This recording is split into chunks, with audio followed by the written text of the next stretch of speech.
Hello and welcome back to another YouTube video. Today I'm doing the 14.1B ADC tier list. So if you enjoy the content, like, subscribe, and let's get into it. To begin with, there are a decent amount of ADCs who have fallen in power. Overall, burst is higher in the game, which makes it harder to play ADC.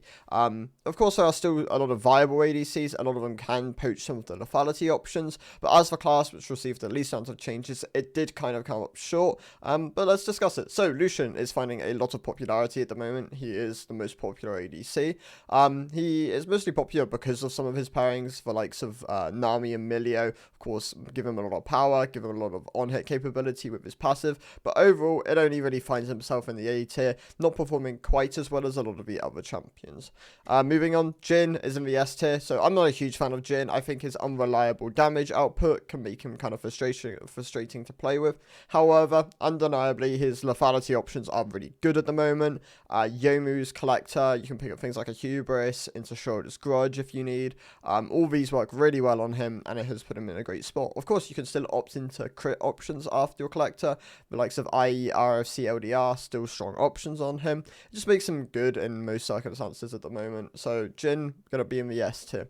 Caitlyn, going to be in the A tier.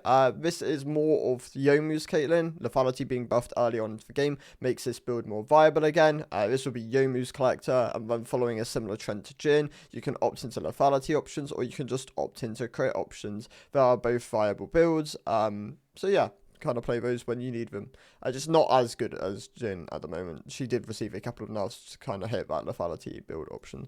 MF is going to be the first champion in the S+ tier. She was someone who really heavily abused lethality items in previous season, and now this season with them buffed even harder, really performing well. Youmuu's Collector, Hubris once again, really strong item trio there, with Hubris being buffed makes it a really viable third option. Even the Collector nerfs didn't hit it enough to really like push it out of being a good second slot item, so MF finds herself in the S+ tier. Kai'Sa, not performing great. A lot of this comes down to user error though. A lot of people are still building Kraken when they should be building Stormrazor. Stormrazor is by far and away her best performing build. You'd then opt into something like a Navori or a Ginsu if you're looking for a bit more on hit. Overall, not performing too well anyways, so I'm going to put her in the C tier. However, if you do opt into Stormrazor, then she definitely does get a lot better. Ezreal received some hotfix buffs. Weren't enough. He's still struggling, so he's going to be in the B tier. He is going to get buffed next patch, but for the moment in the B tier, still looking at Triforces as being his main first item, and then into the likes of Manamune. Samira is going to be in the A tier. I was kind of debating between A and B tier, even though Collector got buffed technically with the lethality and then hotfix nerfed. She's not performing too well at the moment.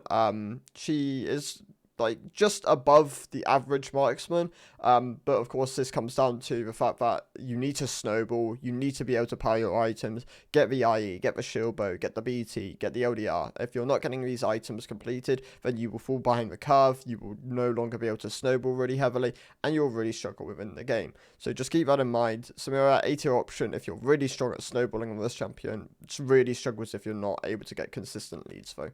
Vayne is going to be in the A tier. Like what most people say, Vayne is a better top laner. Play Vayne in the top lane and you'll find a lot of success with this champion. However, in the bot lane, you can still opt into things like Stormrazor, into Trinity Force, and find decent success. Just not to the same degree as top lane Vayne. Varus is going to be in my B tier. A lot of people are really hyping up Varus as being this champion which can really heavily abuse multiple builds. None of his builds are really overperforming in solo queue at the moment. If anything, they're all underperforming slightly. The on-hit build takes a lot of time to get online. The lethality build is treading water on win rate. It's not performing too well, but overall going to find himself in the B tier. Still a good versatile option. If you're the higher elo you go, the more power this champion has, as you can really abuse his versatility. But for the most part, average solo queue, he's in the B tier. Jinx going to be in the S tier. Got buffed towards the end of last season, which has now put her in a really good spot coming into this season. Can't go things like Stormrazor, Kraken, IE, options there, just performing really well at the moment. Ashe has fallen down a couple of tiers, so Ashe was a really good abuser of the Kraken Trinity Force combo last season. Trinity Force being worse for Ashe, it's definitely knocked her down a bit, so she finds herself within the A tier. Draven, also going to be within the A tier. Not doing too well, considering his lethality options are really good in Yomu's Collector Hubris. But if you're able to snowball and you're really good at piloting the champion, of course he does perform really well. But for the most part, average solo queue, I'd only recommend picking him in the right matchups and if you're able to consistently get leads. So he finds himself within the bottom of the A tier. Twitch is going to be in the S tier. So Twitch performing quite well at the moment. Has options in the board into certain item combinations, whether it's hex play, whether it's runens, and then you can complete out the build with with a lot of what you want within that game. Twitch is a very versatile champion, what his build can kind of offer. He can also go AP if you really are looking for an AP option within your team comp. So that versatility gives him a lot of power, and both are very viable options, so puts him in the S tier. Aphelios actually was really performing well this season. Coming in, the lethality buffs made Aphelios really strong. He was unironically close to an S tier normal pick, which is insane because his champion should never be that close to the S tier. So now he got hotfix nerfed. Gonna find himself in the B tier. Once again, I think he'll get nerfed next patch. Not this current patch, but the next one after. Because he will suddenly, I imagine he will take over pro play. If he's a B tier solo queue option, he will start taking over pro play. Xayah is going to be in the B tier, not performing too well with the current item system, didn't really gain anything from it, if anything lost because Navori is no longer a mythic. Of course you're still looking at something like Kraken and Navori as being your main two options. However, I will always advise look at Stormrazor as an option in that game. Stormrazor does tend to just generalistically outperform Kraken Slayer. Kalista going to find herself in the B tier. So Kalista was the other really hyped champ by most in-house players at the beginning of this season. Is she performing that well in solo queue? Not really. She does have strong options later on in the Terminus. Of course, you can pick up things like Shilbo, BT, LDR if you need later on. You are still sticking to the standard core of Bork into Runens or Ginsus. But overall, not finding great footing within the solo queue. Very hard to pilot a champion. I wouldn't really recommend playing her unless you do put the time into her. A B tier is a good spot for her. Zoe, really underperforming at the moment. There isn't a huge, if anything, there's no real viable build for Zoe, which is why she's closer to the D tier than Kai'Sa for sure. Zoe is currently rushing experimental hexplate, which is not what I'd recommend. I believe that you should just go crit option and then pick up something like an experimental hexplate as a first option. It feels kind of bad to build. The itemization just isn't great. You lose a lot of DPS. It makes your ultimate stronger, and if that's what you value in that game, then it can be optimal, but for the most part, I'd recommend sticking to crit options and then picking up the item later on into the game. Tristana, not performing too great in the bot lane, but not that bad either. Of course, Static, Kraken, Stormrazor, all viable options on her. You can go IE, you can go Navori if you're looking for a bit more bomb damage, and then just wrapping out with a Shilbo, with a BT, Shilbo, LDR. You can, of course, swap out Shilbo for a Phantom Dance if you need it. There are options there. Just underperforming slightly. Nida is going to be one of the other champions of the S+ tier.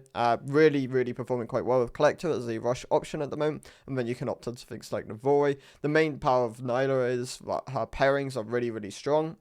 Senna, Taric, Seraphine, I believe, are really strong pairings of hers, and she can really abuse lanes with these pairings. Sivir. So Sivir is performing a bit under the kind of average. She is still able to use the likes of Kraken, Navori.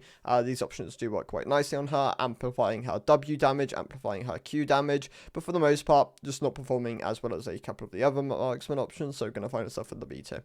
Seraphine is an S+ tier option. She is incredibly powerful, can really abuse a lot of the support items and mage items at the moment, and has really good pairing, good DPS, good shielding, good CC, lots of power with this champion. She doesn't really excel at any of them, but she's really good as a jack of all trades champion if you're looking for AP, which makes her a really solid S+ tier option.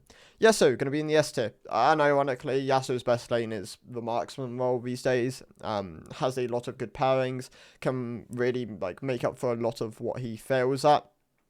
Plus, Windwall passive gives him a lot of trading potential.